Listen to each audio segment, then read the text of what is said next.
Trading বার্তা চ্যানেলের তরফ থেকে আপনাদের সকলকে স্বাগত জানিয়ে শুরু করছি আজকের সুইং ট্রেডিং ডিসকাশন। সবার ফার্স্টে যে স্টকটা আপনারা দেখতে পাচ্ছেন, এইইউ স্মল ফাইন্যান্স ব্যাংক। এই স্টকটা কি হয়েছিল, এখানে একটা গ্যাপ ডাউন খোলার পরে অনেক দিন ধরে এটা ডাউনফল চলতে থেকেছিল।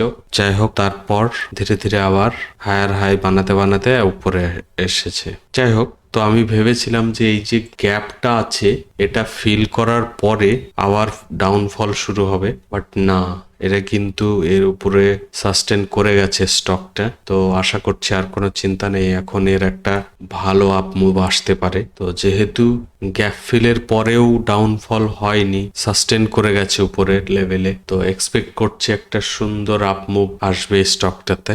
আর এর টার্গেট থাকবে মোটামুটি 800 মতো, আর এখন স্টকটির কারেন্ট প্রাইস চলছে 722 মতো, ঠিক আছে। আর স্টপ লস রেড লেভেলটার নিচে রাখা যেতে পারে, মোটামুটি 700 নিচে। ক্যান্ডেলের ক্লোজিং বেসিসে 700 এর নিচে যদি ডে ক্যান্ডেলের ক্লোজিং আসে এসএল, এটা আমি খুবই এক্সপেক্ট করছি একটা দারুণ আপ মুভ আসবে। আচ্ছা, আর একটা কথা বলতে ভুলে গেলাম এইইউ স্মল ফাইন্যান্স ব্যাংক রিলেটেড, সেটা হচ্ছে এটার গোল্ডেন ক্রসওভার হয়েছে আজকে।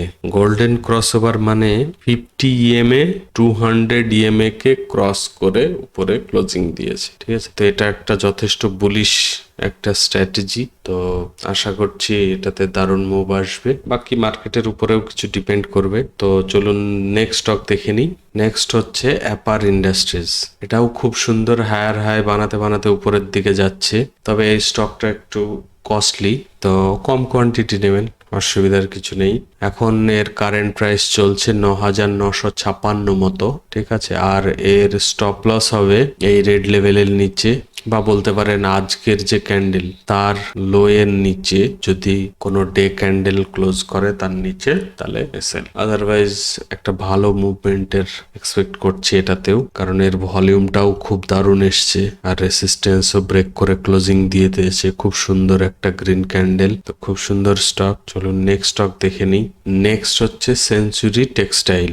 এটাও দারুণ স্টক, পুরো দেখতেই পাচ্ছেন হায়ার হাই বানাতে বানাতে উপরে যেতেই থাকছে কন্টিনিউ, ঠিক আছে। এটাও রেসিস্টেন্স ব্রেক করে ক্লোজিং করে দিয়েছে উপরে, আর ভলিউমও হাই আছে। তো আশা করছি খুব কম টাইমের মধ্যে একটা ভালো প্রফিট দেখতে পাওয়া যাবে। চলুন নেক্সট স্টক দেখে নিই। নেক্সট হচ্ছে অ্যাপোলো টায়ার্স। আচ্ছা, আপনারা কিন্তু প্লিজ লাইক করবেন, সবাই লাইক করবেন, আর যাদের সাবস্ক্রাইব করা নেই অবশ্যই চ্যানেলটা সাবস্ক্রাইব করে রাখবেন। আমি ডেলি বেসিসে সুইং ট্রেডিং এর ভিডিও নিয়ে আসবো। তো চলুন দেখি স্টকটা কেন চুজ করেছি।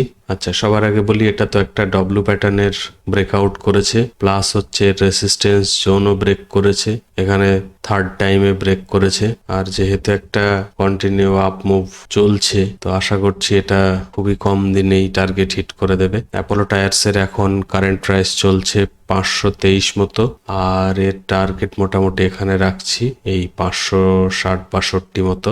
আর স্টপ লস এই দুটো ক্যান্ডেলের নিচে রাখা যেতে পারে, বা এই লেভেলটার, মানে ডাব্লু প্যাটার্ন যদি ফেল হয়, মানে এর মধ্যেই যদি আবার ঢুকে যায়, ডে ক্যান্ডেল ক্লোজ করে, তাহলে এসএল নিয়ে নিতে হবে। তো খুবই সুন্দর স্টক। আজকে যে স্টকগুলো নিয়ে ডিসকাশন করলাম, বিশাল হিউজ কোনো টার্গেট এখন রাখবো না, কারণ মার্কেটের কন্ডিশন বোঝাই যাচ্ছে না। কোনোদিন 100 পয়েন্ট আপ হচ্ছে, কোনোদিন 100 পয়েন্ট ডাউন হচ্ছে, তো ছোট ছোট পয়েন্ট আমরা বুক করব, তাতেই হবে আশা করছি। তো এটা হয়তো 2-3 দিনেই টার্গেট হিট করে দিতে পারে, যদি মার্কেট একটু ঠিকঠাক চলে, কোনো চিন্তা থাকবে না। তো দারুণ স্টক। তো আজকের মতো এইটুকুই। আপনারা সকলে ভালো থাকবেন, আবার কালকে দেখা হবে। আর যাওয়ার আগে লাইক করা না থাকলে অবশ্যই লাইক করবেন।